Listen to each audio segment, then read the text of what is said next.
So ayan guys, luto ng ating dinuguan sa gata na sinunog ang nyug.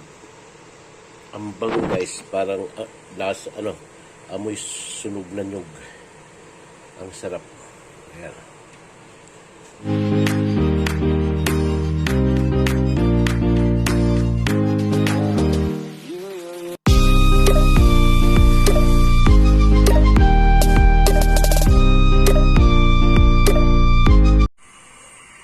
So ayan guys, magtatry tayo magluto ng dinuguan.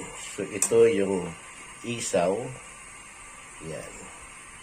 Tapos yung bituka ng baboy. Nalinis ko na ito guys, biniyak ko siya. Biniyak ko para malinis. So ang pitapuluan muna natin to guys sa asin at saka ano ba ito? Yung lemongrass. May lemongrass yan. Yan. Lemongrass. Yan. Palambutin mo natin ito. Guys, try natin magluto ng dinuguan. Bicol style. Dinuguan gata. So yan. Hintayin lang natin ito guys. Pakulo natin ito. Itapon natin. Tapos gayat-gayatin natin. So, ito na guys yung ating pinakuluang, ayan. Ayan.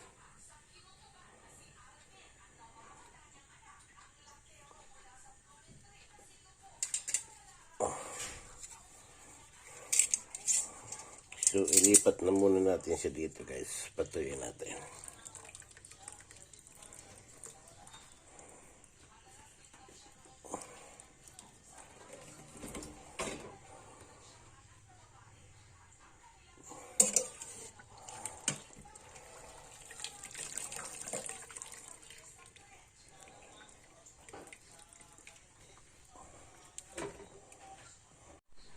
So, ayan na guys, yung ating bituka ng baboy with isaw. So, gagayatin natin yan guys.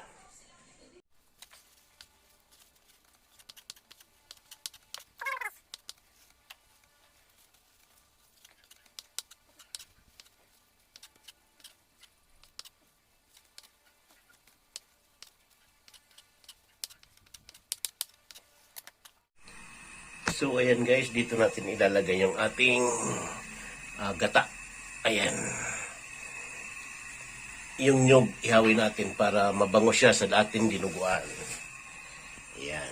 So, ilalagay natin yan pamaya pag mainit na yung ating nyug. Saka natin pipigaan. Ihalo yung dugo para mabango guys.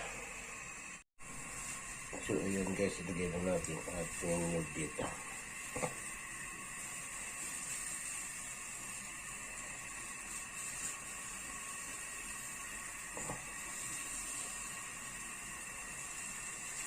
Unti-unti lang guys.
So, isalagay natin yung isang batch. Dalawang nyug to.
ayan guys, ito na yung ating ingredients sa ating dinuguan bacon. So meron tayo dito bawang, luya, laurel, sibuyas, ating dugo na may gata na inihaw yung nyog, at ito yung ating naman loob ng baboy. Yan, sobrang lambot na yun guys. Tapos meron tayong luya, sili haba at sili labuyo. Meron tayo dito ng 2 cubes iodized salt, paminta, magic sarap, and vinegar.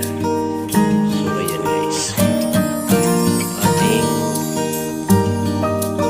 yung ating mga sangkap sa ating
sa gata na sinunog ang nyug. Ang bango guys, parang lasa, amoy sunog na nyug. Ang sarap. Ayan.